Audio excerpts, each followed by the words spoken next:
روزے سے رہ کر گزارتے تھے اور سحری میں تناول فرماتے تھے. انگور کا ایک دانہ ہوا کرتا تھا. اے غلامان غوث و خواجہ، ہم یقیناً محبان غوث و خواجہ ہے، عاشقان غوث ہے. اے میرے پیارے، آج یہ ہم عہد کر لیں، اس محفل سے یہ پیغام ملتا ہے کہ ہم غوث کے عاشق ہیں. غوث اعظم نے 40 برس تک ایک انگور کے دانے کی سحری کی اور ایک گلاس پانی سے افطار کر کے روزہ رکھا. تو انشاءاللہ الرحمن جب بھی رمضان المبارک ہمیں میسر آئے گا، ہم ضرور رمضان المبارک کے روزے رکھیں گے، ہم ترک نہیں کریں گے، اس لیے کہ ہم غلامان غوث ہیں. یہی پیغام دینے کے لیے یہ محفل غلام محی الدین نے منعقد کی ہے. حضرات، ہم اس غوث اعظم کے دیوانے ہیں جن کی عبادت و ریاضت کا عالم یہ تھا، جن کی تقوی و پرہیزگاری کا عالم یہ تھا. اللہ اللہ. حضرات، جب عشاء کے لیے آپ وضو فرماتے تھے، نماز عشاء سے فارغ ہو جاتے تو آپ نوافل میں لگ جاتے، قرآن کی تلاوت میں لگ جاتے، اللہ کی تسبیح میں، یہاں تک کہ صبح کی سفیدی نمودار ہو جاتی تھی. ہم اس غوث کے دیوانے ہیں. اے غلامان غوث، آج کی محفل سے یہ پیغام آپ کو دیا جا رہا ہے کہ انشاءاللہ الرحمن ہم آج کے بعد اپنی بقیہ زندگی کو غفلت میں نہیں گزاریں گے، بلکہ اللہ کے فرائض کی پابندی کر کے گزاریں گے، نمازوں کی پابندی کر کے گزاریں گے. اس لیے کہ ہم غوث اعظم کے عاشق ہیں، غوث اعظم کے متوالے اور دیوانے ہیں. یقیناً جو غوث اعظم کا سچا عاشق ہوگا، سچا دیوانہ ہوگا، غوث اعظم نے رب سے وعدہ لے لیا ہے، مولا جو مجھ سے محبت کرنے والا ہے اسے بخش دینا، اس کی مغفرت فرما دینا. لہذا اے میرے پیارے، خالی زبانی جمع خرچ نہ کرو، بلکہ اپنی محبت کا ثبوت غوث اعظم کی بارگاہ ہمیں پیش کرو. اے غوث اعظم، ہم آپ کے سچے عاشق ہیں. حضرات، کس غوث کی محفل میں ہے آپ؟ کس غوث کا تذکرہ سن رہے ہیں؟ ارے وہ غوث اعظم رضی اللہ تعالیٰ عنہ کہ آپ بغداد معلیٰ کی سرزمین پر علم دین حاصل کر رہے ہیں. جب آپ نے دنیا والوں پر نظر ڈالی تو دنیا میں ظلم اور بربریت کی، ناانصافی، دھوکہ اور دغابازی کی گھٹا ٹوپ آندھی چل رہی تھی. سرکار غوث اعظم رضی اللہ تعالیٰ عنہ نے یہ طے کر لیا کہ ہم دنیا والوں سے دور رہ کر جنگلوں میں اپنا اللہ اللہ کر کے ہم اپنی زندگی گزار دیں. اللہ اکبر. آپ جنگل میں چلے جاتے ہیں، تاریخ شاہد ہے. غوث اعظم رضی اللہ تعالیٰ عنہ اللہ کی یاد کرتے کرتے بغداد معلیٰ کے جنگلوں میں جب داخل ہوئے تو چلتے چلتے آپ شری لنکا کے جنگلی سرحد تک پہنچ جاتے ہیں اور اللہ کی طرف سے آواز آتی ہے، اے عبد القادر، تمہیں اس کام کے لیے نہیں پیدا کیا گیا.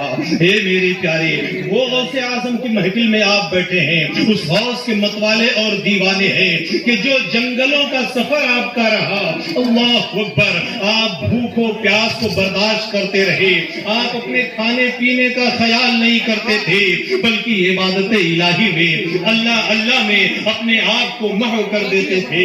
70 بار پروردگار عالم ندا فرماتا، ارشاد فرماتا، اے عبد القادر کچھ کھا لے. حضرات، ہر روز نیک غیب کی آواز آتی، اے عبد القادر کچھ کھا لو. اللہ اللہ. سرکار غوث اعظم رضی اللہ تعالیٰ عنہ ہے، رب کی بارگاہ میں ہاتھوں کو اٹھا دیتے ہیں، اے مولا، اے پروردگار عالم، کھا لیں گے لیکن مولا ایک عرضی ہے، ایک خواہش ہے، ایک تمنا ہے. رب ارشاد فرماتا، اے عبد القادر بولو، جو مانگو گے دیا جائے گا، جو کہو گے پورا ہوگا. اللہ اللہ.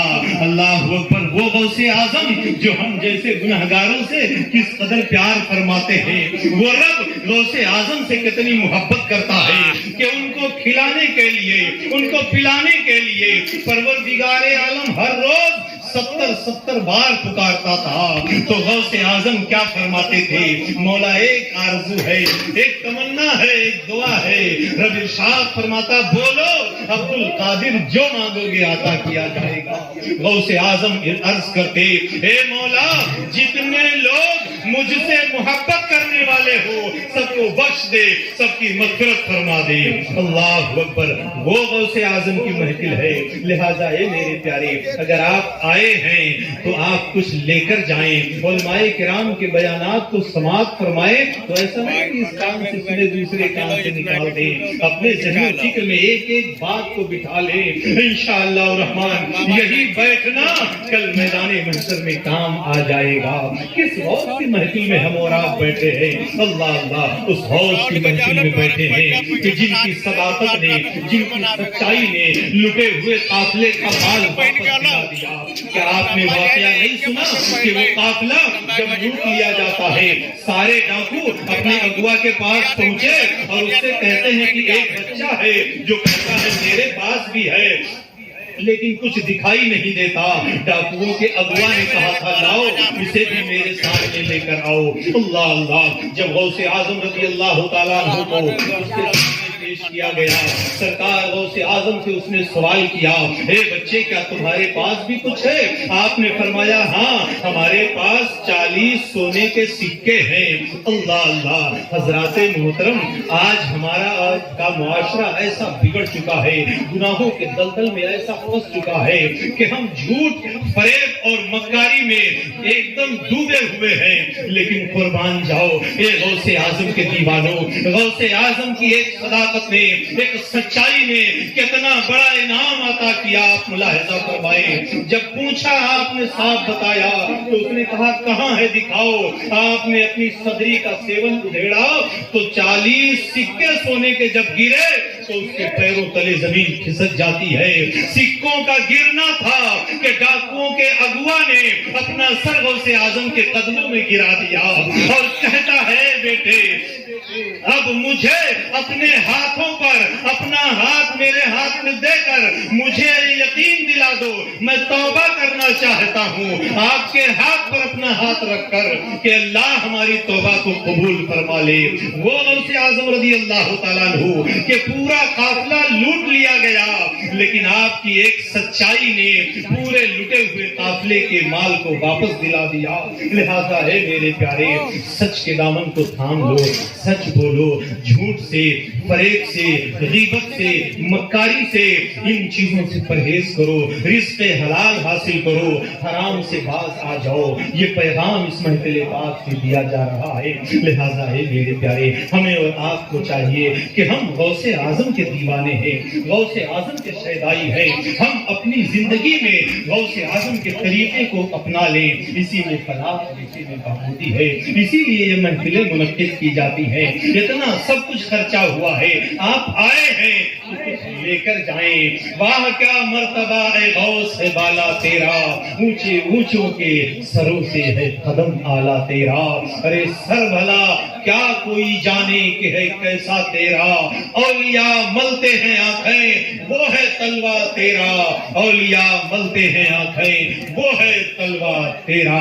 پیارے حبیب کو پکار، پیارے نبی کا نام لے، دامن مصطفیٰ میں آ، پائے حبیب تھام لے۔